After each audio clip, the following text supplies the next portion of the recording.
ॐ सहनाववतु सहनौ भुनक्तु सह वीर्यङ्करवावहै तेजस्विनावधीतमस्तु मा विद्विषावहै। ॐ शान्ति शान्ति शान्तिः। ॐ पार्थाय प्रतिबोधितां भगवता नारायणेन स्वयं व्यासेन ग्रथितां पुराणमुनिना मध्ये महाभारतम् अद्वैतामृतवर्षिणीं भगवतीम् अष्टादशाध्यायिनी अम्ब त्वामनुसन्दधामि भगवद्गीते भवद्वेषिणीम् यं ब्रह्मा वरुणेन्द्ररुद्रमरुतः स्तन्वन्ति दिव्यैस्तवैः वेदैः साङ्गपदक्रमोपनिषदैर्गायन्ति यं सामगाः ध्यानावस्थिततद्गतेन मनसा पश्यन्ति यं योगिनः यस्यान्तं न विदुःसरासुरगणाः देवाय तस्मै नमः। अथ अष्टमोऽध्यायः। अर्जुन उवाच किं तद्ब्रह्म किमध्यात्मम् किं कर्म पुरुषोत्तम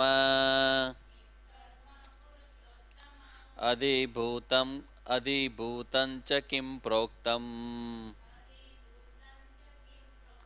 अधिदेवं किमुच्यते अधियज्ञ कथं कोत्र देहेऽस्मिन् मधुसूदन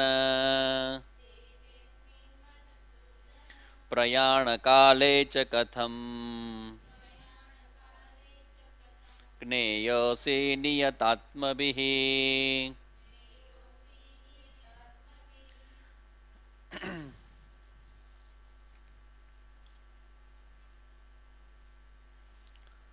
અક્ષર બ્રહ્મ યોગ એટલે કે બ્રહ્મનું સ્વરૂપ અને બ્રહ્મની પ્રાપ્તિનું સાધન, જેને આપણે ઉપાસના પણ કહેવાય, એનું વર્ણન છે એ આ 8મા અધ્યાયમાં છે. અર્જુન ઉવાચ. અર્જુનનો મતલબ થાય જે સરળ છે તે. અર્જુનનો સીધો અર્થ શું થાય? શબ્દશ અર્થ રુજુ સ્વભાવવાળો. રુજુ સ્વભાવનો મતલબ એવો છે કે સ્ટ્રેટ ફોરવર્ડ માઇન્ડવાળો. આડું અવળું પોલિટિક્સ કે બીજી કોઈ દ્રષ્ટિ કે લોભ કે કોઈને શીશામાં ઉતારવાની માનસિકતા કે એવું નહીં. સરળ વ્યક્તિત્વ એટલે જેવું ટ્રાન્સપરન્ટ વ્યક્તિત્વ જીવોને હૃદયમાં હોય એ બધું જ બહાર આવે. છુપાઈને કંઈક કરે કે એવું નહીં, સરળ વ્યક્તિત્વ. અર્જુન વાચ. કારણ કે અર્જુન રૂપી મનવાળો જ્યારે પણ કોઈ શ્રોતા પ્રશ્ન કરે ત્યારે કૃષ્ણ એ ગુરુની ભૂમિકામાં આવીને જવાબ આપે. શ્રી ભગવાન વાચ. કૃષ્ણ છે પણ ભગવાન છે એ કૃષ્ણની ભૂમિકામાં છે. તો ભગવાન એ ગુરુની ભૂમિકામાં હોય તો જ્યારે શિષ્ય એ અર્જુન જેવું હૃદય સ્વીકારે, સરળ હૃદય, ત્યારે ગુરુના હૃદયમાં કૃષ્ણ ભગવત તત્વ છે એ એને જવાબ આપે, એને જ્ઞાન આપે. એટલે અહીંયા અર્જુન પ્રશ્ન કરતા છે અને જવાબ આપનાર કોણ છે? મધુસૂદન. આ મધુસૂદનનો અર્થ શું થાય? આ મધુમાખી હોય ને, મધુમક્ખી, આ બધા મધ ભેગું કરે ને, તો મધુમક્ખી હોય બધું, મધુમાખી એ બધી અલગ અલગ જગ્યાએથી મધ ભેગું કરે અને પછી એક જગ્યાએ ભેગું કરે, અને એક જગ્યાએ ભેગું કરેલું મધ છે એ આપણે આપણા ઉપયોગમાં લઈ લઈએ. પણ મધુમાખીનો સ્વભાવ શું છે? અલગ અલગ અલગ જગ્યાએથી મધને ભેગું કરવું. તો મધુસૂદનનો અર્થ એવો પણ થાય કે જેટલું પણ શ્રેષ્ઠ કંઈ છે એ બધું જ શ્રેષ્ઠ તત્વ ભેગું કરી અને અહીંયા આપવામાં આવ્યું છે ગીતામાં, ઉપનિષદમાં, પછી વેદની અંદર જ્યાં જ્યાં શ્રેષ્ઠ તત્વ છે એ બધાને ગોઠવી અને ભગવાને એ પ્રેઝન્ટ કર્યું છે. મધુ એટલે અમૃત, અમૃત આપનાર, અમૃતનું પાન કરાવનાર. અમૃત એટલે જ્ઞાન. તો અહીંયા જ્ઞાન આપનાર છે એ કૃષ્ણ છે, જે ગુરુની ભૂમિકામાં છે. તો મધુસૂદનનો એક અર્થ એવો થાય કે જે જ્ઞાન આપનાર છે, બધી જ જગ્યાએ ભેગું કરીને શ્રેષ્ઠ છે એ જ્ઞાન આપનાર છે. અને એક અર્થ કેવો થાય તો કે મધુ અને કૈટભ નામના બે રાક્ષસ હતા. અને આ વિષ્ણુ ભગવાનની સ્ટોરી છે. મધુ કૈટભ નામના બે રાક્ષસ હતા અને કેમે કરીને એ મરે નહીં. આ સ્ટોરી તમે લોકો સાંભળી ખબર નહીં મને. ભગવાને ઘણી ટ્રાય કરી પણ મરતા જ નહોતા મધુ કૈટભ. હવે શું કરું? વિષ્ણુ ભગવાન કેટલાય 5000 વર્ષ સુધી લડ્યા પણ એ રાક્ષસો મર્યા નહીં. પછી ભગવાન એની માયા શક્તિ ઉત્પન્ન કરી અને માયાએ શું કર્યું? ઓલા બંનેનું મન ફેરવી નાખ્યું, બુદ્ધિ ફેરવી નાખી. અને બુદ્ધિ ફરી ગઈ એટલે ઓલા બંને ભગવાનને કીધું કે ભાઈ તમે આટલા વખત ટ્રાય કરો છો, તમે મને મારી શકતા નથી પણ તમે પણ મર્યા નથી, તો માગો તમારે શું જોઈએ છે. એવી બુદ્ધિ કરી. એટલે ભગવાન કે તમને મારવા છે, કેવી રીતે મારવા એ કયો મને. હું એ માગું છું કે તમને મારવાની મેથડ બતાવો, ક્યાં મારવા. તો કે જે સ્નિગ્ધ પદાર્થ ન હોય, પાણી જેને કહેવાય ને આપણે, એ જે જગ્યાએ ન હોય ને એવી જગ્યાએ અમને મારો હોય કે છૂટ છે મરવા માટે અમને. ત્યારે ભગવાને પોતાના પગ ઉપર રાખી અને કીધું કે અહીંયા પાણી નથી, હું તને અહીંયા મારીશ. અહીંયા પાણી એટલે સ્નિગ્ધ પદાર્થ.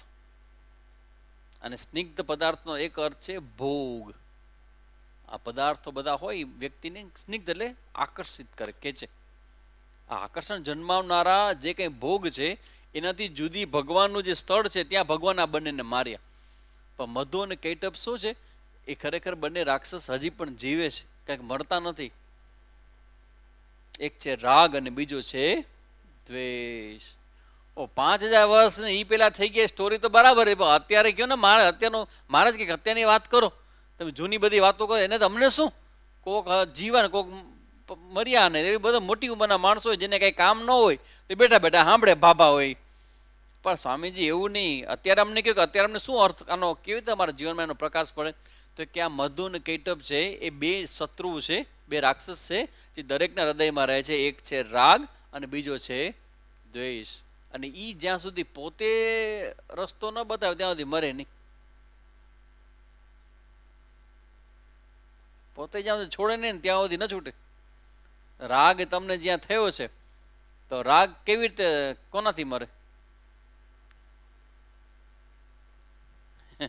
રાગ અને દ્વેષ. રાગ એટલે મને ગમે છે, જેમાં તમને સુખ મળે છે. તો સુખ મળે છે એનો ત્યાગ કેમ થાય? આ માણસ એટલે જ ઊંઘનો ત્યાગ નથી કરી શકતો. ભલે હાલ દુઃખ મળે છે, માનું ચલો દુઃખ મળે છે, દુઃખ મળ્યું મને મારું છે, પણ સુખ મળે છે કે નહીં કયો પેલા મને. અને મૂકે કોરો ખપે, આવું કોરો ખપે, આવું કે કોરો ખપે, આ કે કોરો ખપે, સુખ આ કે સુખ ખપે, તો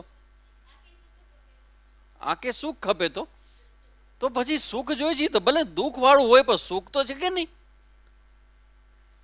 રાગ કેવી રીતે જાય? એટલે રાગ દૂર કેમ નથી થતો સમજી લ્યો. કેમ નથી થતો? કારણ કે સુખ આપે છે. આ સુખ આપનારી વસ્તુ છે એનો ત્યાગ થતો નથી. એ પોતે જ નક્કી કરે તો જ જાય. કાંટાથી કાંટો જાય ને એમ રાગથી રાગ જશે. કેવી રીતે? વિષયમાં જે રાગ છે એ કન્વર્ટ થઈ અને ભગવાનમાં લાગશે તો ઈ જશે. સીધો ત્યાગ નહીં જાય, સીધું નહીં થાય. રાગ પોતે જ કહેશે તો કે ભાઈ હવે મને અહીંયા લગાડો ને હું લગાડો, સત્સંગમાં લગાડો. બરાબર ને?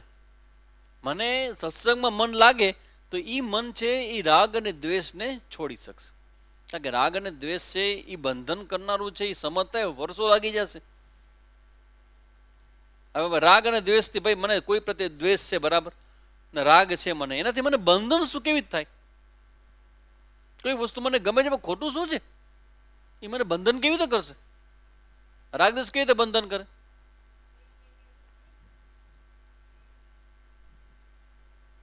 તો બીજું ઘણું બધું હોય ને, એક થોડું હોય કે દુઃખ ગમે તેવું થયું, કોઈ માણસ વયો ગયો હોય પણ 13 દી પછી શાંતિ હોય કે નહીં? પૂરું, ફિનિશ. તો પછી રાગદ્વેષ મને બંધન કેવી રીતે કરે? અરે ભાઈ, જેનાથી રાગ થાય એના માટે તમે કર્મ કરશો કે નહીં કરો? અને કર્મથી ફળ ઉત્પન્ન થશે કે નહીં થાય? અને ઉત્પન્ન છે ફળ છે તમને બાંધશે કે નહીં બાંધે? ભોગવવું પડશે કે નહીં ભોગવવું પડે? તો રાગદ્વેષથી શું થાય? તમારા કર્મ બંધાય છે. રાગ એટલે આસક્તિ, મેળવવાનો પ્રયત્ન, અને મળી જાય એટલે એમાંથી મળે સુખ, એટલે મારી ભાવના દ્રઢ બને કે આ સુખ મને આપે છે. એટલે મારું કર્મ ને મારો સમય જેટલો ભગવાન મને આપે છે ને, એ બધા કોરોનામાંથી હાજર થયેલા કોઈ ભગવાન તરફ જતા નથી. કોરોનામાંથી હાજર થયેલા, મૃત્યુને ટચ કરીને આવેલા એવા કેટલા લોકો છે? મારે તો બધાને ઇન્ટરવ્યુ લેવો છે. આ જે લોકો બધા મૃત્યુ જોઈને જે આવેલા છે એ બધા ઇન્ટરવ્યુ લેવો છે કે ભાઈ હવે તમને કેવું ફીલ થાય છે? તો કે બસ હવે ઓકે થઈ ગયા, હવે તો કે બસ 2 દી પછી જોઈન કરો, જોબ મૂકી, ચીચોડો ચાલુ, એવો ને એવો. જો આ રાગ છે ને એ આપણને આસક્તિ ઉત્પન્ન કરીને બાંધે. અને દ્વેષ શું કરે? દ્વેષ કેવી રીતે બાંધે? ગુસ્સો કરી. ગુસ્સો, દ્વેષ એટલે શું? ન ગમે આપણને. રાગ છે ને એ તો આપણને એનું હાજરી ગમે, આપણે એની યાદ પણ ગમે. પણ દ્વેષ કેવું છે? એની યાદ કે એની હાજરી એ આપણને સ્વીકાર્ય નથી. આવે શું થાય? એના પ્રત્યે ગુસ્સો આવે. જેના પ્રત્યે દ્વેષ છે એના પ્રત્યે ગુસ્સો બહુ નેચરલ આવે. તો ગુસ્સો આવે શું થાય? બોલશો કે મૌન રહેશો? જેના પ્રત્યે દ્વેષ છે ને માથાકૂટ થશે તો બોલશો કે મૌન રહેશો? ભૂકા કાઢી નાખશું. ભૂકા સમજે શું છે? ન બોલે ને તો અહીંયા બેસી જાય માણસો. કેવું પડે ના હાલે,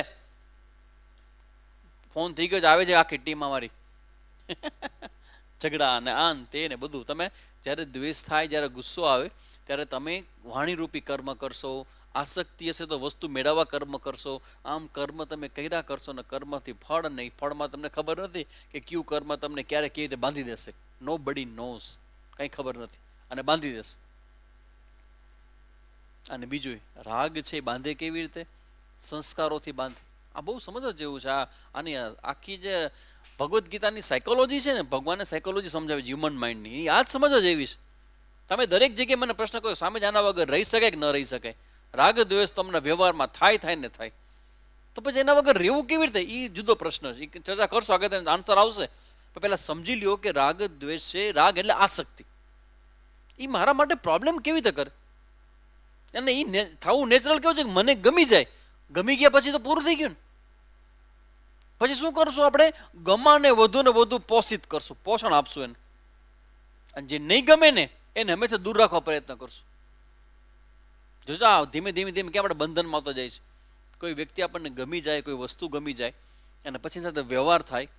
એ વ્યવહાર કરતા કરતા કરતા કરતા કરતા કરતા કરતા શું થાય? એમાં હૃદયમાં એના સંસ્કારોની છાપ પડતી જાય. સંસ્કારો એટલે શું? સંસ્કારો એટલે જે તમારી બુદ્ધિને હાલવા દે.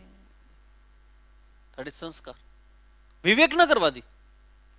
એકવાર તમને ખબર પડે આટલું બધું હાલ્યા પછી, 6 મહિના 12 મહિના હાલ્યા પછી કે આ બરાબર નથી, તો મૂકી દે, હાલો પાછા. એમ હવે ન હોય પાછો. કેમ? તો કે હવે તો માણસની ટેવ પડી જાય. માણસની ટેવ પડી જાય, વસ્તુની ટેવ પડી જાય. આમ બંધન કરે. આ ભગવાન છે ને એની કૃપા વગર આ છૂટતું નથી. આપણે પહેલા એનો બંધન સમજીએ ને, આનો આન્સર ભગવાન જ છે, ઈશ્વર જ, સત્સંગ જ. એટલે આ રાગ શું કરે? આસક્તિ કરી, સંસ્કારો કરી અને તમને એની સાથે જોડી રાખે, છોડવા નથી. એટલે ભગવાન કહે છે કે આ મધુસૂદન, અર્જુન પોતાના બીજા શ્લોકો મળે છે કે દેહેસ્મિન મધુસૂદન, હે મધુસૂદન, એટલે રાગ દ્વેષને મારનારા. કારણ કે તમે ભગવાનની ભક્તિ કરો ને, તો ભગવાન જ્યારે તમે ઇન્ટ્રોડ્યુસ કરો ને, એના વગર આ રાગ દ્વેષ જાય નહીં. નો, આ સમજવા જેવું છે. તમે ભગવાનના દર્શન થાય કે ન થાય, પણ ભગવાનની ભક્તિ છે ને એ તમારા રાગદ્વેષ દૂર કરી દેશે. કદાચ ભગવાનના દર્શન ન થાય ત્યાં સુધી ન પહોંચો, પણ તમારા રાગદ્વેષનું મેનેજમેન્ટ છે ને એ તો આ કરી જ દેશે ભક્તિ ભગવાનની. તો અહીંયા મધુસૂદન આ રાગ દ્વેષ રૂપી અસુરને મારનારા એવા પરમાત્મા છે, એને અર્જુન પૂછે છે, સરળ દેવનો વ્યક્તિ પૂછે છે. હવે જો આમાં ઇન્ટરેસ્ટ ક્યાં, આપણે રસ ક્યાં ક્રિએટ થાય? ભગવાન એક સ્ટેટમેન્ટ કેવું કર્યું 7મા અધ્યાયમાં કે પ્રયાણ કાલે અપી ચ મામ તે વિદુરયુક્ત ચેતસ. મૃત્યુના સમયે પણ જો આ વસ્તુ સમજાય જાય ને યાદ રહી જાય ને તો એ છે એ બધા મને પ્રાપ્ત કરી જાય. તો આપણું કામ થઈ જાય કે નહીં? આ સત્યને જાણી લઈએ તો, ચેતસ જાણી લઈએ તો પછી ભગવાન સાથે આપણે પરમેનન્ટ જોડાઈ જશું. આ યુક્ત શબ્દ છે ભગવાન વારંવાર વાપરે છે. આ છે ને ઓલું 6ઠ્ઠા અધ્યાયમાં છે ને કે ભાઈ તમારી નિદ્રા અને તમારો આહાર ને એ બધું યુક્ત ચેષ્ટસ્ય, યુક્ત સ્વપ્નાવબોધસ્ય, યુક્ત આહાર વિહારસ્ય, યુક્ત સ્વપ્નસ્ય.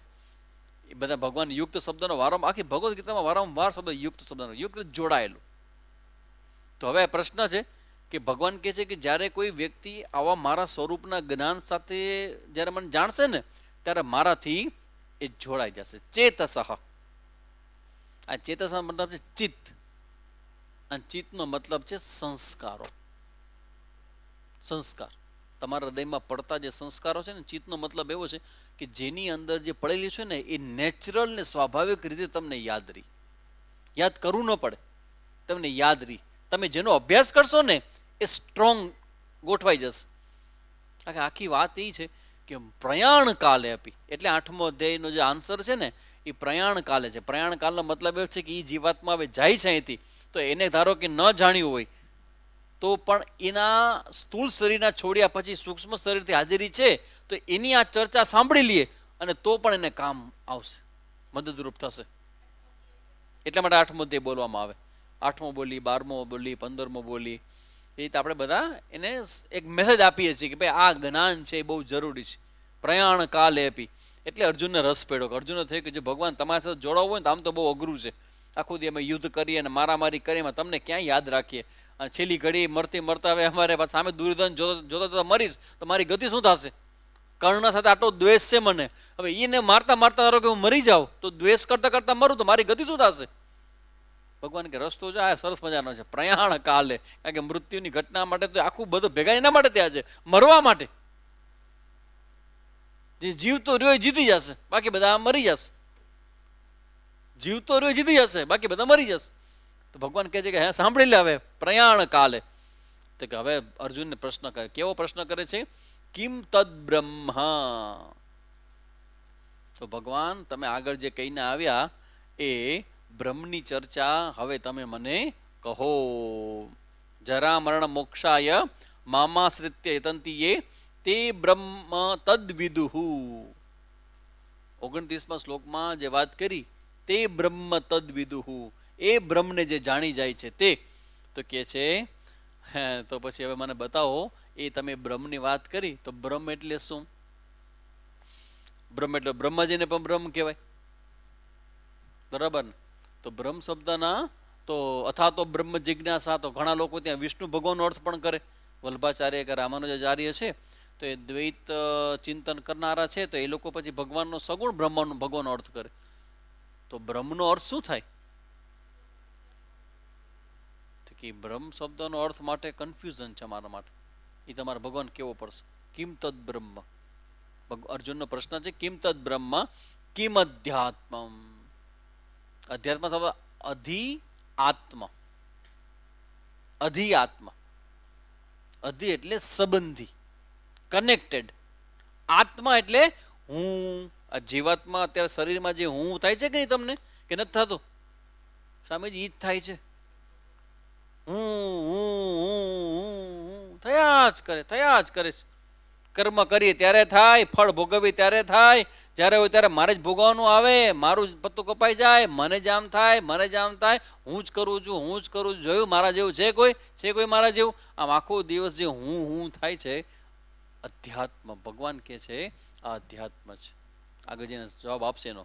અર્જુનનો પ્રશ્ન કે અધ્યાત્મ શબ્દ તો બરાબર છે, અધ્યાત્મ શબ્દ અને ધર્મ અને ગ્રંથ બધા અલગ શબ્દ છે.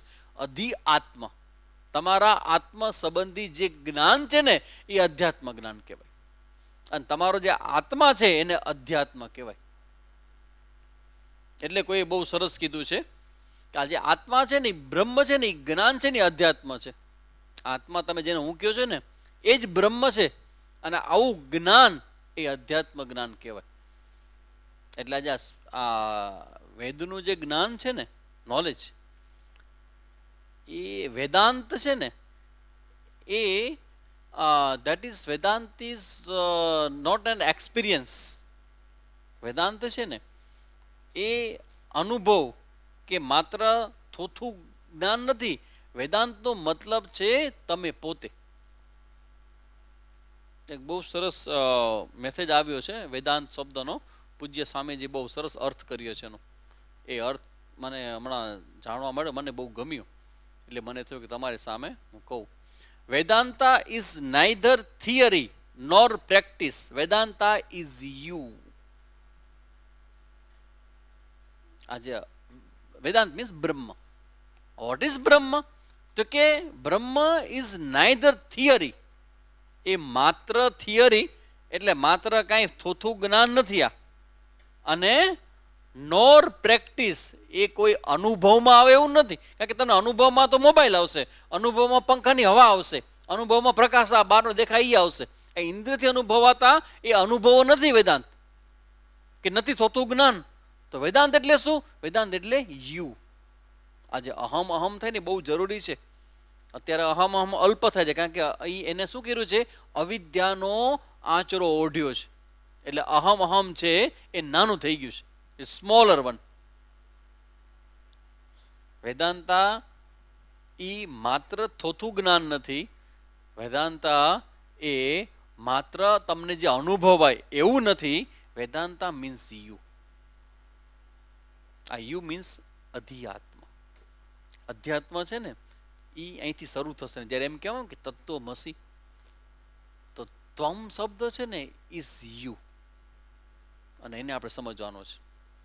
અને પછી આગળના પ્રશ્ન છે કિમ કર્મ. કર્મ એટલે શું? પુરુષોત્તમ. હવે જો આ શબ્દ શરૂ છે, અક્ષર. જો શબ્દ એક આવશે, આમાં જવાબ આપશે ભગવાન એનો. અક્ષરમ બ્રહ્મ. ત્રીજા શ્લોકમાં ભગવાન શરૂ કરશે અક્ષર. એનો સંબંધ આ શબ્દથી કનેક્ટેડ છે, પુરુષોત્તમ. અચ્છા, પુરુષોત્તમ એટલે શું? જે આપણે 15માં તેમાં જોશું. આમ તો જોઈ ગયા છીએ આપણે, શિબિર કરી હતી ગીતાજીની વાત થઈ ત્યાં. પુરુષોત્તમ એટલે ક્ષર અને અક્ષર એનાથી પર છે એ પુરુષોત્તમ. તો જ્યારે એમ કહેવાય કે બ્રહ્મ છે એ અક્ષર છે, આગળ જઈને કહેશો, તો પછી અક્ષર તો તમે કહો છો કે ક્ષર અને અક્ષરથી પુરુષોત્તમ તો શ્રેષ્ઠ છે, તો બ્રહ્મથી શ્રેષ્ઠ શું છે બીજું? અરે ભાઈ, અહીંયા અક્ષર શબ્દ છે એ માત્ર અક્ષર નથી, પરમમ. પરમમ મીન્સ પુરુષોત્તમ. એટલે આ બધું જાણવું એટલા માટે જરૂરી છે કે તમારા જીવનની અંદર જ્યારે પણ તમારું શરીર છૂટે એની સાથે તમારી જે જ્ઞાન છે ને એ તમારી યાત્રાને બહુ ડિફાઇન કરે છે. એ લોકોને ખ્યાલ જ નથી એ વસ્તુ કે નોલેજ કે જ્ઞાન છે એ તમારી યાત્રાને બદલી નાખે છે. માત્ર જાણો છો, ભલે તમે નિષ્ણાતી મેળવી, પણ જાણો છો તો પણ ઇટ વિલ મેક ચેન્જ. યાત્રા એટલે તમારા આના પછીની ગતિ છે ને એ ગતિ બદલાઈ જશે. તમારો આનો શું જવાબ છે કે સાવજી તમે વહેલા મળ્યા હોત, અમે વહેલું ચાલુ કર્યું હોત તો? છે કોઈ જવાબ? તમે વારે ઘણે મને કેટલા લોકો, મને ઘણા મોટી ઉંમરના જેટલા લોકો છે એમાં બધાએ મને આ સ્ટેટમેન્ટ કર્યું છે કે સ્વામીજી તમે આ જે તમે જ્ઞાન ને બધું આપો છો ને, જો વહેલું ચાલુ થઈ ગયું હોત તો અમે તો એકડો ઘૂંટીએ છીએ. તો વહેલું ચાલુ થઈ ગયું હોત તો એમ તો સુધાર વધારે આવત ને. વહેલું ચાલુ થઈ ગયું તો કેવું સારું હોત. આ ઉંમર તમે ચાલુ કર્યું, હવે વહેલા તમે બેસી ગયો તો ભણવા, એકડો વહેલો આવી ગયો તો આવડી ગયો તો કેટલું જીવનમાં કામ આવત. તો ભલામણા આ તમે અત્યારે જે સાંભળો છો ને એ તમારા આના પછીના જીવનની તૈયારી નહીં હોય એમ તમે કેમ કહી શકો? સપોઝ આ જન્મમાં તમે આ જ્ઞાન પ્રાપ્ત કરવાનો પ્રયત્ન કર્યો અને સપોઝ તમારી નિષ્ઠા ન થઈ, કારણ કે પાકા ગળે કાંઠા ન ચડે એવું ન ચડે, પણ થોડાક તકલીફ પડે, ચડાવનારને બહુ તકલીફ. આ તો જે ઘડાતો હોય એને ખબર હોય, ઘડનારને કે કેવી તકલીફ પડે.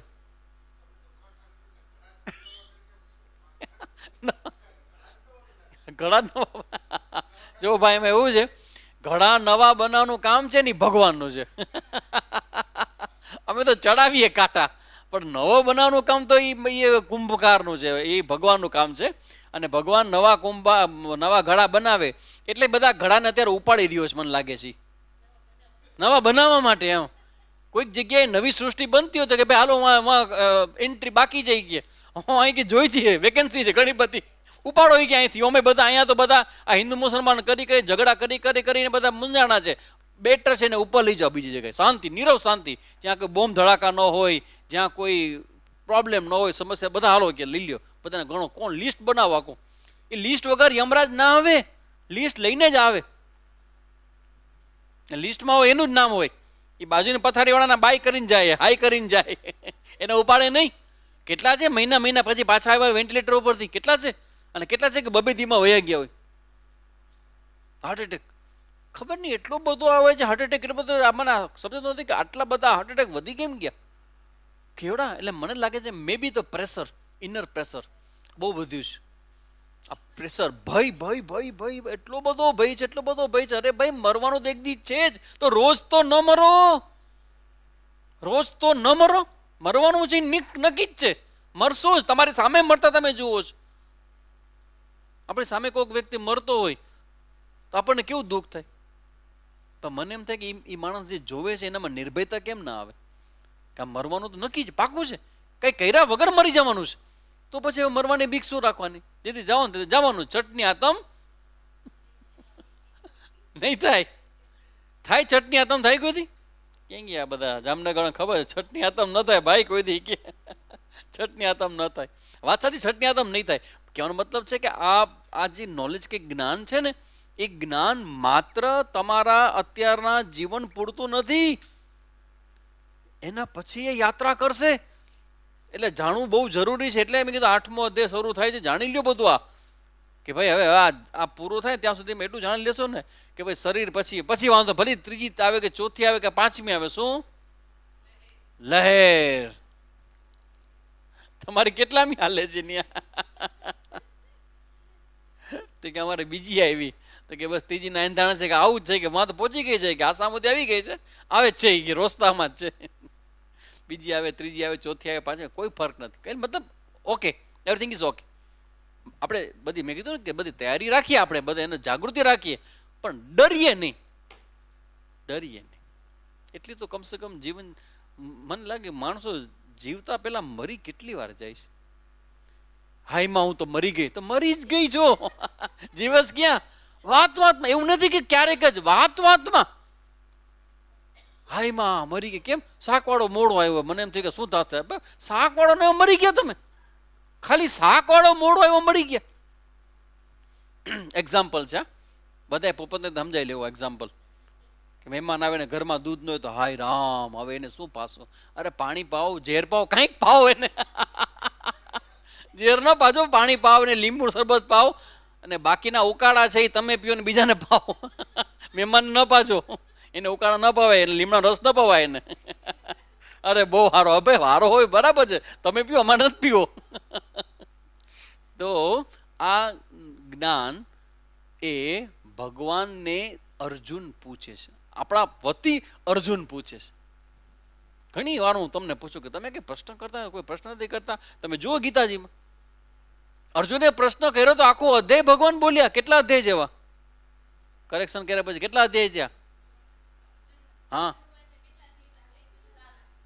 7 8 નથી, 7 અધ્યાય છે. કરેક્શન કરી લેજો ભાઈ, રેકોર્ડિંગમાં ચેન્જ કરી નાખજો. 7 અધ્યાય છે, 8 નથી. ભગવદ્ ગીતામાં 7 અધ્યાય એવા છે કે જે અર્જુનના પૂછેલા પ્રશ્નથી આવેલા છે. અને આખી ગીતા પણ એમ તો આવી છે. બસ પ્રશ્ન કરનાર છે એ પાકો જિજ્ઞાસુ હોય. એ પ્રશ્ન કરે, પણ એ પ્રશ્ન બહુ ઊંડાણપૂર્વક કરે, સાચા દિલથી કરે. ભગવાન જવાબ દેવા તૈયાર છે. એટલે પછી એ પ્રશ્ન બધા જોયા આપણે કે હે ભગવાન, હે પુરુષોત્તમ, વહ બ્રહ્મ તદ બ્રહ્મ, તમે જે આગળ કહીને આવ્યા 29મા શ્લોકમાં, એ બ્રહ્મ છે વો ક્યા હૈ, શું છે? અધ્યાત્મ કિમ, અધ્યાત્મ કોને કહેવાય? કર્મ કોને કહેવાય? કર્મ છે ને એ આખા સૃષ્ટિની શરૂઆતનું પગથિયું છે. પહેલું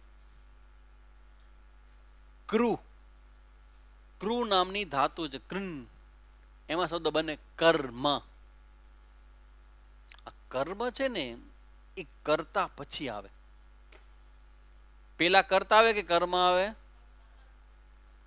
વ્યાકરણમાં પેલી વિભક્તિ કઈ આવે? કર્તા, કર્મ, કરણ, સંપ્રદાન, અપાદાન, સંબંધ, સંબોધન.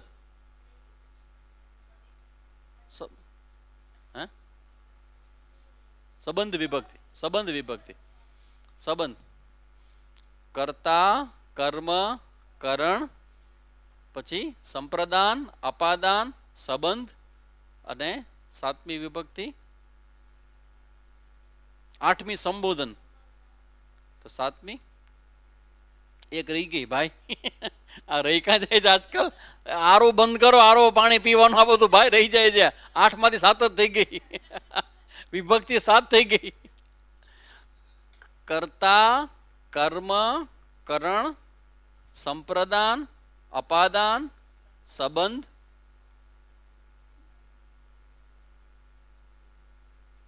સંબોધન 8મી. 7મી એક નથી મળતી ભાઈ, મળે તો કહેજો ને. 7મી વિભક્તિ ખોવાય છે. ભાનુબેનને યાદ હશે? કોઈને યાદ હશે આમાંથી? હા, ભાનુબેન યાદ છે? તમારો માઇક ચાલુ કરો તો માઇક ચાલુ કરો ને ત્યાંથી. ભાનુબેનને યાદ હશે 7મી વિભક્તિ? કોઈને આવડે છે? હા, તમે યાદ ચાલુ કરો, તમારો માઇક ચાલુ છે ભાનુબેન. હા, નહીં ફાવે ભાનુબેન, એને એકને ખબર છે, બાકી કોઈ 7મી વિભક્તિ બીજા કોઈને ખબર નહીં હોય. કાલે પૂછી લેજો ભાઈ, 7મી વિભક્તિ ગોતજો ક્યાંકથી.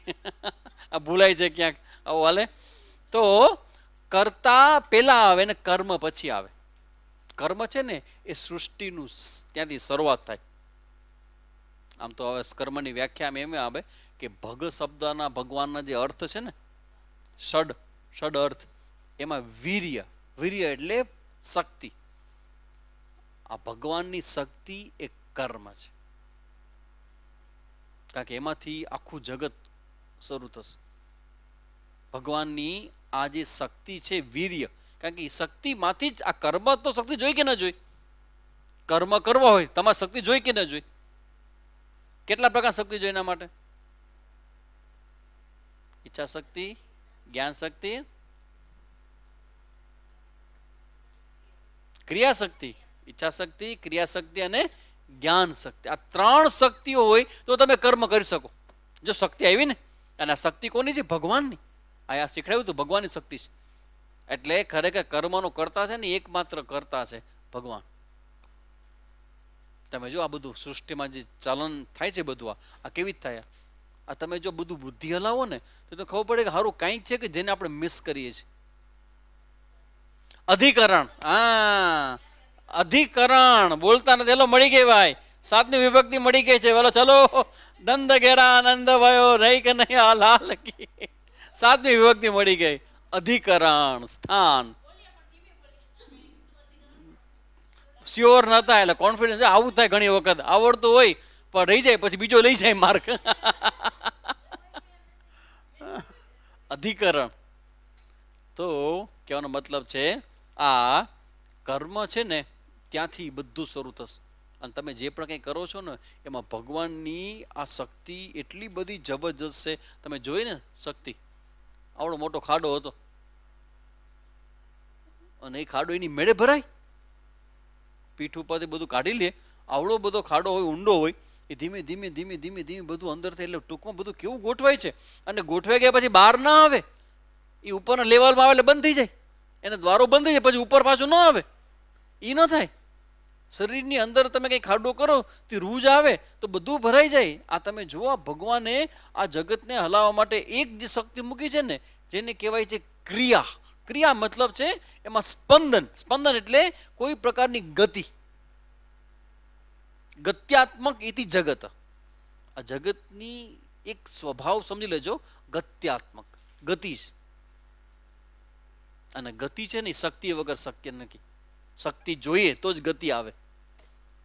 આ પંખો અત્યારમાં ગતિ છે તો પંખામાં કઈ શક્તિ છે? Hello, electricity. એના વગર પંખામાં ગતિ ના આવે. તમે કંઈ ખાઓ તો શરીર હાલે, ને તો કેવું પડીએ શરીર. માણસો ભોજન બંધ કરે, ફ્રૂટ ઉપર આવે, ફ્રૂટ બંધ કરે, લિક્વિડ ઉપર આવે, લિક્વિડ બંધ કરે, પાણી ઉપર આવે, અને પાણી અન્ન જ છે, પાણી બંધ કરો, પૂરું. તો આ કર્મ શબ્દ એ બહુ ઇમ્પોર્ટન્ટ શબ્દ છે. હવે આખું ભગવાન એને લેશે એ રીતે. ધીસ ઇઝ કોલ્ડ કર્મ. અધિભૂતમ ચ કિમ પ્રોક્તમ. આ ભૂત શબ્દ આપણને ઓલરેડી ખબર જ. ભૂત એટલે પંચમહાભૂત, એ ઓલરેડી જાણીએ જ છે આપણે. એટલે એને કનેક્ટેડ કંઈક હશે, એટલું ક્લિક થઈ જ જવું જોઈએ આપણે, બરાબર. અધિદેવમ, આ દેવતાઈ તત્વો બધા જે બધું ચલાવનાર છે, આ સૃષ્ટિને ચલાવનારા દેવતાઓ છે બધા. તમારે આ કંઈ પણ કરો. મને એક છોકરાએ હમણાં સરસ પ્રશ્ન કર્યો કે સામે જે આપણને અભિમાન કોઈ વસ્તુ થઈ જાય તો એ દૂર કેવી રીતે કરાય? અચ્છા, પહેલા મને કહ્યું કે તમને ક્યારે આવો પ્રશ્ન થયો છે કે અભિમાન આપણને થાય તો દૂર કેવી રીતે કરાય? નથી થયો. સામે જ મન તો કોઈ અભિમાન થાય જ નહીં, કોઈ દી ન થાય. આ એક વસ્તુનું અભિમાન ન કરું, એક વસ્તુનું,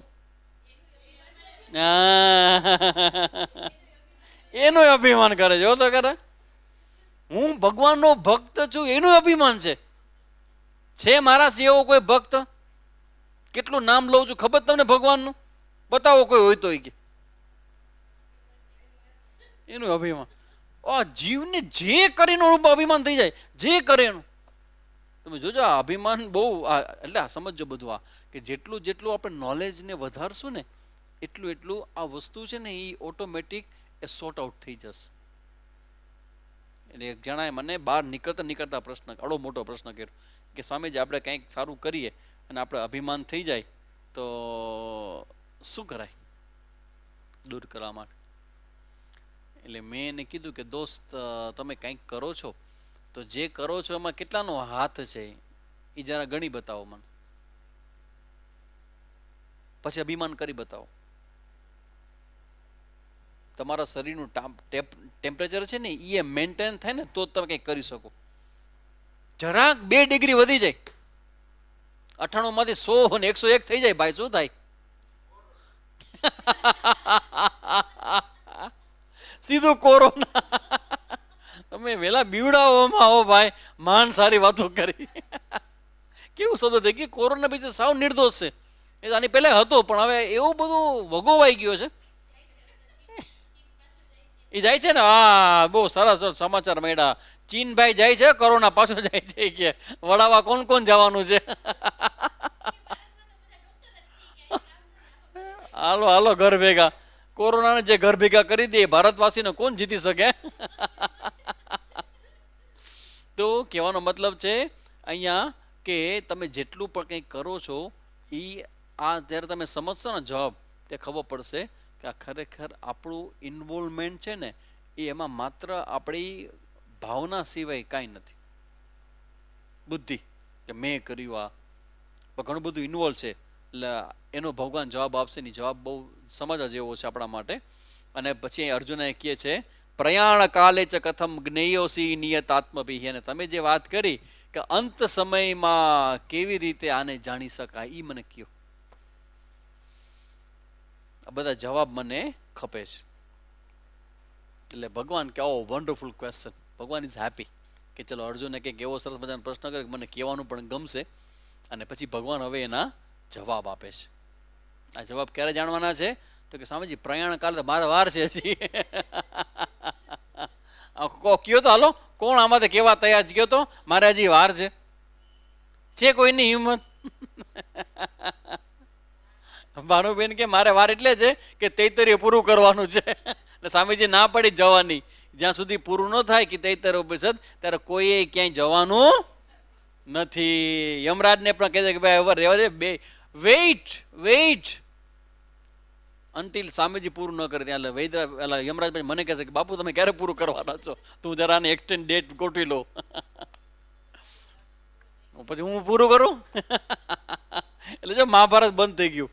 મહાભારત ચાલુ થયું ને ત્યારે મેં ભગવાન પાસે ખુલ્લા દિલે માંગ્યું, ભગવાન આ મહાભારતનો ક્લાસ જે પણ કોઈ સાંભળે છે ને એનું ક્યારેય કોઈ દિવસ એનું અપમૃત્યુ ન થાય. ભગવાન બંધ કરીને કે ક્લાસ છે કે ભાઈ આમાં કેટલાની લિસ્ટમાં નામ છે મારા, તમે આવું કશો મારું કેમ કરીશ કામ.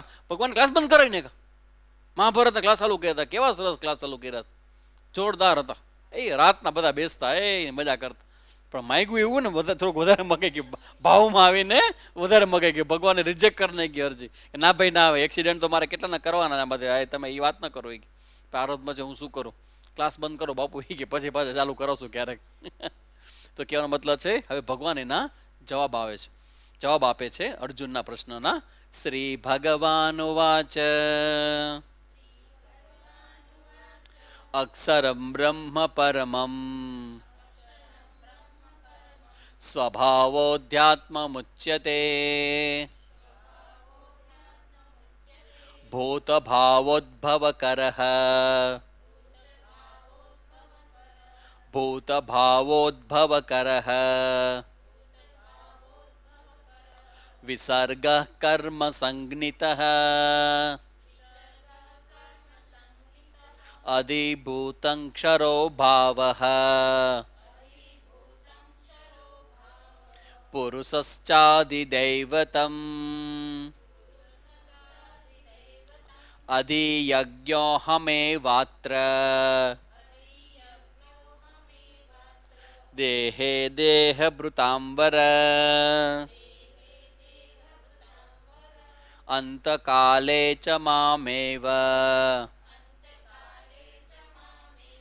સ્મરન મુક્ત્વા કલેવરમ યઃ પ્રયાતિ સમદ્ભાવમ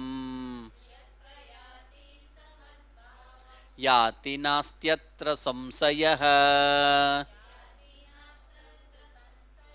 યમ યમ વાપી સ્મરન ભાવમ ત્યજત્યન્તે કલેવરમ તમ તમૈવૈતિ કૌન્તેય સદા તદ્ભાવ ભાવિતઃ તસ્માत् સર્વેષુ કાલેષુ મામનુસ્મર યુધ્ય ચ મય્યર્પિતમનો બુદ્ધિર મામેવેસ્ય ચ સંશયમ.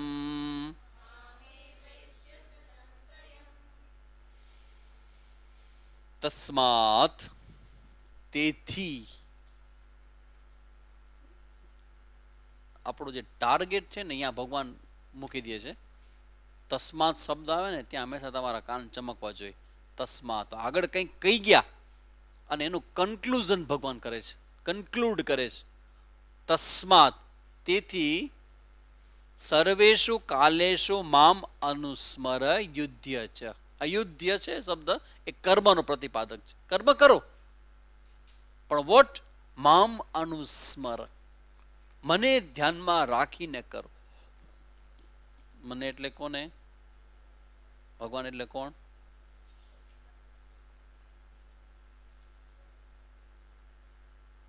આપણે ભગવાનને મોડર્ન ભાષામાં શું કહીએ છીએ? ભગવાન આપણે શું કહીએ છીએ? ઓર્ડર. ORDER, ઓર્ડર, નિયમો. જો આ ભગવાનને ધ્યાનમાં રાખશો ને તો ગેરેન્ટેડ વસ્તુ કહી દો એક, ગેરેન્ટેડ. શોક અને વિષાદ નહીં થાય લાઈફ ટાઈમ. એક વખત થયું એવું નહીં, લાઈફ ટાઈમ. બસ એટલું ચોક્કસ કે ભગવાન ધ્યાનમાં રહેવો જોઈએ. એટલું સિમ્પલ વસ્તુ છે, એટલી સિમ્પલ વસ્તુ છે. પણ ઘણી વખત સિમ્પલ વસ્તુ છે ને એ જ આપણને સમજાતી નથી. કારણ કે સિમ્પલ છે ને આપણે અસિમ્પલ છીએ. સિમ્પલનું ગુજરાત શું થાય? Complicated. We are complicated. The thing is simple. Simple વસ્તુ શું છે? ઓર્ડર. ઓર્ડર એટલે શું? કે ભગવાનનું જગત છે, તો ભગવાને જગતને બનાવ્યું છે. જગતને બનાવ્યું તો જગતને ચલાવવા માટે ભગવાન નિયમો ન બનાવે? બનાવે કે ના બનાવે? તો આખો ફ્લો, આખી ગતિ, એ ગતિ ભગવાનથી નિયંત્રિત છે કે અનિયંત્રિત છે? નિયંત્રિત છે. ભગવાન એ ગતિને નિયંત્રિત કેવી રીતે કરે છે? ઓર્ડરથી, નિયમથી. તો જગતની અંદર જેટલું પણ કંઈ ચાલે છે એ બધું એના ઓર્ડર, એના નિયમ પ્રમાણે ચાલે છે. તો તમે કંઈક કર્મ કરો અને પછી જે કંઈ થાય, દેટ ઇઝ ઓર્ડર. કર્મફળ તો પછી કહેવાય, પણ કર્મફળ also is part of order. તો પછી જગતની અંદર બધું ભગવાન ચલાવતા હોય, તો કોઈ વ્યક્તિનું મળવું, કોઈ વસ્તુનું મળવું, અને એ વસ્તુ ધારો કે વહી જાય, કોઈ વ્યક્તિ જીવનમાંથી વયો જાય, વોટ ઇઝ ધેટ? ઓર્ડર. તો પ્રકૃતિમાં કંઈ બસતું નથી. રહી ક્યાં જાય છે? અહીંયા રહી જાય છે, આપણા ચિત્તમાં. માણસ ગાંડો થઈ જાય કે આહા, મારી જે ઘડિયાળ હતી એવી સરસ મજાની હતી, એવી સરસ હતી, શું થયું? લઈ ગયું કોક કાલે. કાલનું જમવાનું ભાવતું નથી કે એવી સરસ મારી ઘડિયાળ હતી, એવી સરસ ઘડિયાળ હતી. હવે ગઈ તો ગઈ, હવે તો શું? ને બસ એ કેમ ગઈ? હું રોજ કે એમાં બિલેશ્વર મંદિર જતો હતો કે ભગવાન લોડો ચડાવવા માટે, તોય મારી ઘડિયાળ વહી ગઈ. તમારા કોઈ સત્સંગમાં ગીતાના છોડા નથી કે કોઈ તમારા પ્રસંગોમાં સેવા નથી આપી, મને કયો મારી ઘડિયાળ કેમ ગઈ? જો આ સમયે ભગવાનને તમે ભૂલો ને તો જ તમે કમ્પ્લેન કરી શકો. અને આસક્તિ હોય ને તો જ રડવું આવે, યાદ રાખજો. ને આસક્તિ તો જ થાય જ્યારે ભગવાન ભૂલાય. તમને કલ્પના આવે છે કે તમે ભગવાનથી આટલા દૂર રહ્યો છો, પણ ભગવાન શબ્દ એ તમારા સાયકોલોજીકલ માઇન્ડ માટે કેટલો જરૂરી છે, કેટલો જરૂરી છે. જે થાય છે એની પાછળના ઓર્ડર છે, નિયમો છે, અને જે થાય છે એ ભગવાન કરે છે. અને ભગવાન જગતમાં કાંઈ અયોગ્ય નથી, એટલે બરાબર થાય છે. એટલે હવે એ મુદ્દા પર પહોંચવાનું છે આપણે. તો વિચાર કરો, આ તમે જાણી જાઓ તો તમારું જીવન આ દિવસથી શાંત થવા માંડે કે નહીં? ધારો કે તમને રિએક્શન આવ્યું, ધારો કે તમને ગુસ્સો આવ્યો, તો ગુસ્સાને પાછળના કારણો છે કે નહીં? તો સૌથી પહેલાં તો ગુસ્સાનો સ્વીકાર કરવો જોઈએ કે નહીં? કે મને ગુસ્સો આવે છે, દેટ્સ ઓલ, આઈ એક્સેપ્ટ, મને ગુસ્સો આવે છે. શું કામ આવે છે? તો કે અંદરથી કોઈ પેઇન છે. પેનને કોઈ ગુસ્સો આવે? ઘણી વખત કેવું પેન હોય કે તમે બહારથી સ્વીકારી તો લ્યો, પણ અંદરથી ન સ્વીકાર થાય. થાય ને આવું? બહારથી તમારી મજબૂરીને કારણે તમારા ઉપર કોઈ નિયમ થાપવામાં આવે તો તમે એક્સેપ્ટ તો કરી લ્યો, કારણ કે તમે કરી શકતા કાંઈ નથી, પણ પેઇન તો રહી જાય કે નહીં? અને એ પેઇન છે ને એ ગુસ્સા રૂપે નીકળે. હવે મને કે આમાં શું ખોટું છે? કયો તો. પેઇન હોય તો ગુસ્સો આવે કે ના આવે? અને કાંઈ એટલા માટે જ કહેવામાં આવતું છે કે જે વ્યક્તિ અતિ ક્લોઝમાં હોય ને માનસિક રીતે, એના પ્રત્યે જ સૌથી વધુ ગુસ્સો આવે. શું કામ? કારણ કે અંદર તમે એટલું બધું સ્થાન આપ્યું છે ને કે એના દ્વારા કાંઈ પણ નાનું મોટું થશે ને એ તમને બહુ પેન આપી જશે, સેન્સિટિવ થઈ જશો. That's order. તો તમે ઇન્વેસ્ટ કર્યું અને તમે આસક્તિથી બંધાણા અને પછી તમે એને સ્વીકાર ન કરી શક્યા, એનું પેઇન થયું ને પેઇન પછી ગુસ્સા રૂપે નીકળે, દેટ્સ ઓર્ડર. તો સૌથી પહેલાં સ્વીકાર કરો અને પછી ભગવાન પાસે માંગો કે ભગવાન તું મને એવી શક્તિ દે કે હું મારા આવા આવેશાત્મક જીવનમાંથી મુક્તિ મળે. તો આ ઓર્ડર તમે વિચાર કરો કેટલું મોટું કામ કરશે. એટલે હવે આપણે એ સમજવાનું ચાખવા, ભગવાન બધું સમજાય ને અંતે એ જ કહેશે કે તસ્માત મામ અનુસ્મર યુધ્ય છે, મને યાદ કર અને મોજ કર. ભગવાન શું કહે છે? મને યાદ કર અને મોજ કર. જે આવે એને વધાવી લે. જરાય ગભા હવે એ વહી ગઈ સ્વામીજી, એકલો થઈ ગયો. એટલે મને થયું કે હું મારું અરીસામાં જોઈ લો કે આ સ્ટેટમેન્ટ હું કરી શકું? 70 વર્ષના વ્યક્તિ રોવે મારી સામે, હું એકલો થઈ ગયો. એ વહી ગઈ, હું એકલો થઈ ગયો. તો તો ભગવાન ક્યાં ગયું? ભગવાન ક્યાં? તો એ મંદિરમાં છે ને, પણ હું એકલો થઈ ગયો. એને મતલબ તારે ભેગો ભગવાન નથી કા? તો કે ના હતો, પણ અત્યારે આખું થઈ ગયો. મેં આટલી એની ભક્તિ કરી તો એને કેમ લઈ લીધી? કે ભક્તિ છે પણ સમજ્યા વગરની ભક્તિ છે. એ ભક્તિ શું કરે? પુણ્ય આપશે તમને. મનની શાંતિ માટે તો નિષ્કામ જ જોશે. કે માણસ ભક્તિ કરે એવું ના માની લેવું કે એ સાચો ભક્ત થઈ ગયો છે. એ તો 9 દિવસની ભક્તિ હોય. 10 પછી તો દુકાન ભેગો થઈ જાય મારું તારું કરવામાં. 9 દિવસથી ભગવાનનો ભગત હોય. ભગવાન અહીંયા રહસ્ય કરે છે કે હું આ બધું સમજાવું છું. આપણે એટલા માટે મેં પાછળથી પૂછડી ઉપાડી છે કે હું સમજાવું છું, અને સમજ્યા તમારે આ પકડવાનું છે કે તું મને સ્મરણ કર, મારું સ્મરણ કર, મને જાણ, મને ઓળખ, મને ધ્યાનમાં લે, અને તું તારું જીવન જીવ. જે કરસ, જે ભૂમિકા તારા પક્ષ આવી છે એ તું કર. કંઈક મેં તને આપેલી છે, ઉલાડે ન કરજે, કાં સ્વીકારજે નહીં ભૂમિકા, અને સ્વીકાર તો હરકી પૂરી કરજે. ભગવાન શું કહે છે કે ભૂમિકા તને આપું છું તો તું એને સ્વીકારી લેજે. પણ સ્વીકાર લીધા પછી ઘા ન કરજે એનો, કાં પેલા સ્વીકારજે જ નહીં, બીજો રસ્તો નીકળી જાય. તો હવે વસ્તુ આપણે જોવાનું. હવે ભગવાન જવાબ આપે છે, પહેલો જવાબ. આ હું એટલા માટે કહું છું કે આ બધા જવાબો અંતે સમજ્યા પછી આપણા માટે આ કન્ક્લુઝન ક્લિયર થશે કે શું કામ મારે ભગવાનનું અનુસ્મરણ કરવું જોઈએ. તો પેલો જવાબ છે ભગવાનનો. અર્જુનનો પેલો, પછી ભગવાન જવાબ કેવો આપે? જે અર્જુન જે ક્રમમાં બોલ્યો ને એમાં ભગવાન જવાબ આપે છે. કિમ તદ બ્રહ્મ.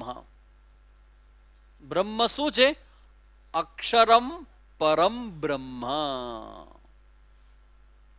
આ જે પરમ બ્રહ્મ છે, જે અક્ષરથી પર છે, તે પુરુષોત્તમ, ઈ જે છે એ શું છે?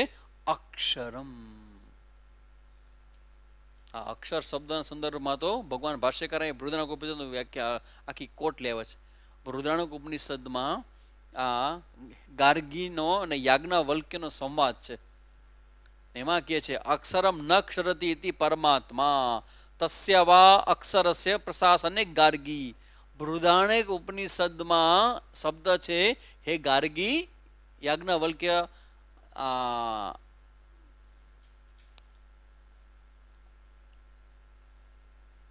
રાજા જનકની સભામાં ચર્ચા કરે છે. એમાં એવું છે કે રાજા જનકની સભામાં જે કોઈ ચર્ચા કરીને જીતી જાય ને એને 1000 ગાય મળે, સોનાના શિંગડાવાળી, એવું કંઈક હતું, સોનાના શિંગડાવાળી. હવે આ યાજ્ઞવલ્ક એવા હતા કે ગુરુકુળું ચલાવતા, અને કારણ કે એ ગુરુકુળ એટલે શું? પીએસસીસી. અત્યારે અમારું જે પીએસસીસી અમે હલાવીએ છીએ બાળકો માટે, સ્કૂલ માટે, એમ અત્યારે જેમ આપણે હલાવી છે એમ યાજ્ઞવલ્કે સમય હલાવતા ગુરુકુળ. હવે ને પૈસાની જરૂર પડે એટલે જ્યારે આ થઈને જનક રાજાની સભામાં જાહેર થયું કે ભાઈ જે કોઈ ચર્ચા કરશે, શાસ્ત્રો ચર્ચા, અને ચર્ચામાં જે જીતી ગયા છે એને 1000 ગાય સોનાના શિંગડાવાળી મળશે. એટલે યાજ્ઞવલ્કે સભામાં જઈને કીધું પેલા ગાયને કે અમારા આશ્રમ બધા લઈ જાવી. તો કે ભાઈ હજી તો ચર્ચા તો ચાલુ કરશું, એ બહુ જોઈ લેશે કે હું જીતવાનો છું. કોઈ પ્રશ્ન નથી જીતવાનો. આની અંદર જીતવાનો હું છું. એટલે ગાયો પેલા હંકારી લ્યો, બધા સેવકો જાઓ અને 1000 ગાયને આપણા આશ્રમમાં લઈ લે, મારા બાળકોને દૂધ પાવાનું છે. ત્યાં ગાર્ગી આ છે, અને ગાર્ગીનો પ્રશ્ન છે. અને આપણે જ્યારે બૃહદારણ્યક ભણશું ને ત્યારે ચર્ચા આવશે એમાં. એમ ગાર્ગી એ યાજ્ઞવલ્ક્યને પ્રશ્ન કરે છે, પ્રશ્ન છેલ્લે જેને કહેવાય ને કે કુતર્ક કરે છે ગાર્ગી. અને યાજ્ઞવલ્ક્ય અટકે કે હે ગાર્ગી, ખબરદાર આગળ એક શબ્દ બોલી છે તો તું જેમ બોલે હું તને જવાબ આપું છું, પણ તું કુતર્ક કરીશ તો તારું ધડ માથાથી અલગ થઈ જશે કે મારા શ્રાપથી. એમ આડાવડા પ્રશ્ન તું ન કરી શક. એ આખી ચર્ચા બહુ ઇન્ટરેસ્ટિંગ છે. આપણે બૃહદારણ્યક જ્યારે તમે લોકો જે લોકો આમાં લાંબુ આયુષ્યવાળા હશે, ઇવન હું પણ, તો એ લોકો બૃહદારણ્યક ઉપનિષદ ભણી શકશે. એમાં આવી ઇન્ટરેસ્ટિંગ ચર્ચા છે, ધડાધડી બોલી જાય. ગાર્ગી પ્રશ્ન કરે, યાજ્ઞવલ્કે જવાબ આપે. એમાં એક પ્રશ્નમાં આ યાજ્ઞવલ્કે કહે છે કે હે ગાર્ગી, इस अक्षर के शासन में ही ये सूर्य चंद्रमा धारण किए हुए स्थिर है. सेना विषय किए जा સાંભળજો, કરેક્ટ કરો શું કહે છે આ. હે ગાર્ગી, इस अक्षर के शासन में ही यह सूर्य और चंद्रमा धारण किए हुए स्थित है. શાસન શું થાય ઇંગ્લિશ? ઓર્ડર. ઓર્ડર ભગવાનના ઓર્ડરમાં સૂર્ય ચંદ્ર સ્થિર છે. આ સૂર્ય છે એ સ્થિર કેવી રીતે છે? પડતો કેમ નથી? એના તરફ આપણે કેમ ખેંચાતા નથી? That's order. આ ચંદ્રમાં છે તો સૂર્ય ચંદ્ર ભેગા કેમ નથી જતા? શાસન. શાસન શબ્દનો મતલબ છે ઓર્ડર. તો વિચાર કરો, આ બૃહદાન આપણા ઋષિ મુનિઓ પૂજ્ય સ્વામીજી જે કંઈ આપણને બધું ભણાવે છે ને, આ ઉપનિષદોનો સાર છે, ઇંગ્લિશમાં કીધો છે. ઓર્ડર, શાસન. કેવું રસ્તે કે સ્વામીજી હાલો ને બૃહદાન ચાલુ કરો ને. હવે આમાં કેટલાની છે બૃહદાન ઉપનિષદ ભણવાની? ગીતાબેનની. બીજા કોઈ નથી લાગતી ઈચ્છા. એક હાથ ઊંચો છે આમાંથી. તરલેકાબેન ઊંચો કર્યો, મધુબેન ઊંચો કર્યો, હા, છાયાબેન. આ બધા તો એવા છે કે આ બધા કોમન છે, એક્સ ભેગા જ હોય બધી જગ્યાએ, બધા ક્લાસમાં બેઠા જ હશે. હું અહીંયા ભાગવત અને મહાભારત કહીશ ને તો એ બધા બેઠા છે કે સ્વામીજી અમે તો તમે જોશું તો પૂરું થઈ જશે અમને. તો એ બૃહદારણ્યક ઉપનિષદની ચર્ચામાં આવે છે.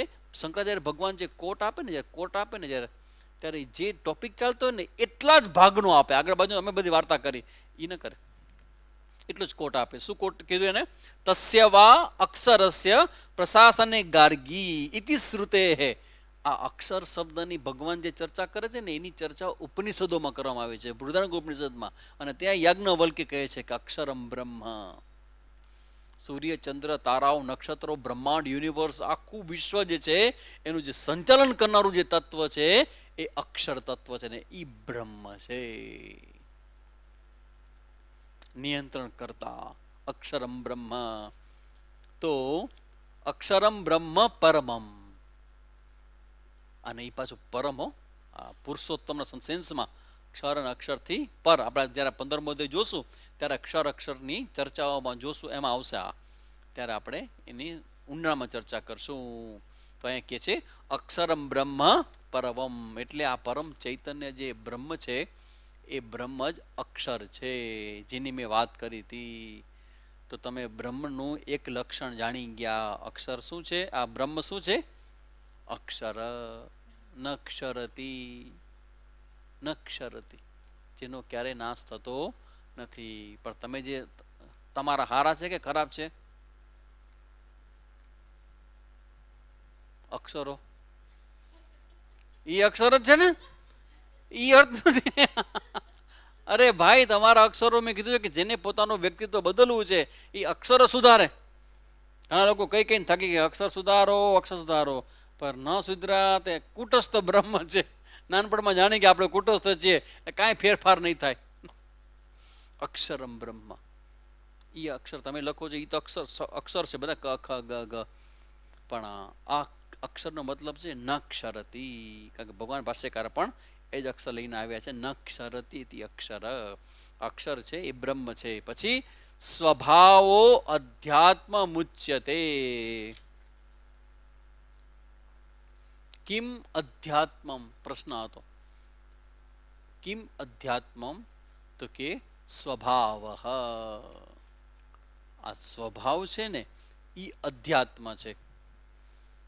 અપના સ્વરૂપ.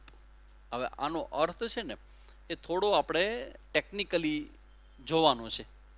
સ્વભાવનો અર્થ છે જીવાત્મા. અત્યારે જે જીવાત્માની અંદર આપણને જે હું જે થાય છે ને એ અધ્યાત્મ છે. આપણે શરૂઆતમાં જોયું તો આ હું જે મનમાં થાય છે ને એ અધ્યાત્મ છે. ને એ શું છે? સ્વભાવ. સ્વભાવ એટલે શું? વિના પ્રયત્ને થાય તે. તો હું પણ તમને પ્રયત્નથી થાય છે કે પ્રયત્ન વગર? હું થાય છે ને એ હું જે છે ને એ સ્વભાવ છે. અને એ ભગવાન કહે છે ઈશ્વર. આ ઈશ્વર છે ને એ જ અહીંયા જીવાત્મા રૂપે છે. કારણ કે જ્યારે આવરણ હટી જશે ને ત્યારે ખબર પડશે કે એ ઈશ્વર જ છે. વિચાર કરો, આપણે ઈશ્વર બનીને રડવા બેઠા છે. આ હું તમને થાય ને એ ઈશ્વર છે, એ ભગવાનનો સ્વભાવ છે. પણ હવે એ સ્વભાવ હોવા છતાં આપણે અવિદ્યાનું આવરણ ઓઢી અને રડ્યા કરીએ છીએ, ચિંતા કર્યા છીએ, ભય થયા કરીએ છીએ અને ફરિયાદ કર્યા કરીએ છીએ. હું તો સ્વામીજી એકદમ બરાબર છું, આ નથી. અચ્છા, કેવી રીતે નથી? જો આ પ્રોબ્લેમ છે કે નહીં? હા. તો કે આ ગણો તમે? તો કે આ ગણો, આ તમે જોયું? બધી જ રીતે જુઓ સ્વામીજી છે બરાબર. બાકીનું વાક્ય શું છે? હું તો બરાબર છું. એટલે આ સ્વભાવ જે છે અંદર હું થાય એ બ્રહ્મ છે, એના તરફ ધ્યાન ન દેતા આ જીવ છે એ શું કરે છે? બહાર જોયા કરે, ટગર ટગર જોયા કરે. ટૂંક ટૂંકિયા શું હતો શબ્દ હતો? અભિચાક સ્થિતિ માટે શબ્દ હતો ને હિન્દીમાં, ટીકુ ટીકુ ટુકુર ટુકુર દેખતા હૈ, ટુકુર ટુકુર દેખતા હૈ. ટુકુર ટુકુર દેખતા હૈ, જોયા જ કરે. કોણ ગયું ને કોણ આવ્યું ને કેટલા વાગે ગયો ને કોણ કોણ હતા ને કેટલા આવ્યા ને કેટલા ગયા. ટુકુર ટુકુર દેખતા હૈ, गिनती करता है और फिर सत्संग करता है उसके ऊपर. કહેવાનો મતલબ છે આ સ્વભાવ છે એ તમને જે હું થાય છે ને, ભગવાન એને અધ્યાત્મ કહે છે. એટલે ભગવાન એમ કહે છે કે હું બ્રહ્મ છું. એટલે ભગવાન એક બાજુ બોલતા નથી, પણ સમજી લેવાનું છે કે અક્ષર એટલી પરમાત્મા પોતે, અને એ જે અક્ષર પરમાત્મા છે એ અહીંયા હું રૂપે થાય છે. અને અધ્યાત્મ કહે કે છેલ્લે ભગવાન શું કહેવાના છે? મામ અનુસ્મર સર્વેષુ ભૂતેષુ, બધી જગ્યાએ રહેલો મને તું અનુસ્મરણ. એટલે હવે આખું જે બ્રહ્મ છે એ ભગવાન છે, પછી શરીરમાં થતું આપણું જે હું, જેને અધ્યાત્મ કહેવામાં આવે, એ ભગવાન છે. અને પછી આગળ ભગવાન કહે છે કે વોટ ઇઝ કર્મ. હા, પ્રશ્ન છે ને અર્જુનનો, કિમ અધ્યાત્મ કિમ કર્મ. ભૂત ભાવોદ્ભવ કરઃ વિસર્ગ કર્મ સંજ્ઞિત. વિસર્ગ એટલે ત્યાગ કરવો, વિસર્જન કરવું. શું શ્લોક છે વિસર્જન માટેનો? યત્ર યત્ર ગચ્છ સુર શ્રેષ્ઠ સ્વસ્થા, ગચ્છ ગચ્છ સુર શ્રેષ્ઠ સ્વસ્થાને પરમેશ્વર, યત્ર યત્ર તત્ર તત્ર, એવું કેવું શ્લોક છે. ગચ્છ ગચ્છ સુર શ્રેષ્ઠ સ્વસ્થાને પરમેશ્વર. આમાં ત્યાં તમારું તમે જ્યાંથી આવ્યા ત્યાં બધા એને વિસર્ગ કહેવાય. વિસર્ગ મતલબ ત્યાગ, વિસર્જન કરવું. તો કર્મનો અર્થ છે ત્યાગ. ભૂત ભાવોદ્ભવ કરઃ, કર્મનો અર્થ ત્યાગ છે. આપણા નેક્સ્ટ ક્લાસમાં આપણે જોશું ડિટેલમાં, થોડું ટેકનિકલ છે. પણ કર્મનો અર્થ ત્યાગ એટલો છે કે તમે કોઈ પણ તમારી શક્તિ છે એનો ત્યાગ કર્યા વગર કર્મ ન થાય. તમે કોઈ પણ કર્મ કરો તો શક્તિ તો ખપે કે ન ખપે? શક્તિનો ઇન્વોલ્વમેન્ટ કર્યા વગર તમે કર્મ ન કરી શકો. એટલે ત્યાગ તો કરવો જ પડે. ભગવાન છે એમાં, ભગવાનમાં રહેલી જે વીર્ય નામની શક્તિ છે એ શક્તિનો ત્યાગથી પ્રકૃતિ ઉપર કરે ને પ્રકૃતિમાંથી આખું વિશ્વ પ્રગટ થાય. ઇવન ભગવાને પણ પોતાની શક્તિનો ત્યાગ કર્યો છે. એટલે શબ્દ છે વિસર્ગ. તેની ચર્ચા આપણે નેક્સ્ટ ક્લાસમાં જોશું.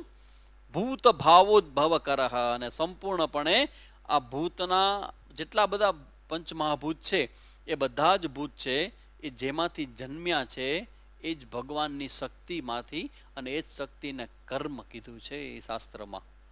કોઈને ખબર ન હોય કર્મની આ સ્પષ્ટતા. આવતા વખતે આપણે ડિટેલમાં જોશું. અહીંયા અટકીએ આપણે. હે, શક્તિ જ કર્મ. ભગવાનની જે શક્તિ છે વીર્ય, એ શક્તિ એ જ કર્મ છે. ને એ જ કર્મમાંથી આ બધું ઉત્પન્ન થયું. એટલે ભગવાને જ્યારે આવું કર્મ કર્યું, પ્રકૃતિ સાથે આવું કર્યું, એને કારણે જીવના જેટલા પણ આગળના જે બધા કર્મો કરેલા હતા એ કર્મ મુજબ બધાને જીવના શરીરો પ્રાપ્ત થયા. તો એક જ પરમાત્મામાંથી દેવતાઓ પણ બન્યા, એ જ પરમાત્મામાંથી અસુરો પણ બન્યા. કેવી રીતે? કશ્યપ મુનિને ઓળખો છો? કશ્યપ મુનિની કેટલી પત્ની હતી તમને ખબર હશે? 2. કઈ કઈ? દિતિ અને અદિતિ. એકના દેવ ને એકના દાનો. પિતા એક જ. બીજ પ્રદહ શબ્દ બહુ જોરદાર છે. બીજ પ્રદહ, બીજનું સ્થાપના કરનાર પિતા એક જ છે. પણ બે માં અલગ અલગ છે, બંનેના સંતાનો અલગ અલગ, એક જ પિતાના સંતાન. બીજ પ્રદહ કશ્યપ મુનિના, એમાં બીજ પ્રદહ આ ભગવાન પોતે જ આ બીજની સ્થાપના કરનાર છે, અને એમાંથી આખું અંગ ઉપાંગ વાળું પંચમહાભૂતનું જગત આખું પ્રગટ થયું, જેની ચર્ચા આપણે આવતા ક્લાસમાં જોશું. ઓમ પૂર્ણમદ પૂર્ણમિદમ પૂર્ણાત પૂર્ણમુદચ્યતે પૂર્ણસ્ય પૂર્ણમાદાય પૂર્ણમેવાવશિષ્યતે. ઓમ શાંતિ શાંતિ શાંતિ. હરિ ઓમ શ્રી ગુરુભ્યો નમઃ. હરિ ઓમ.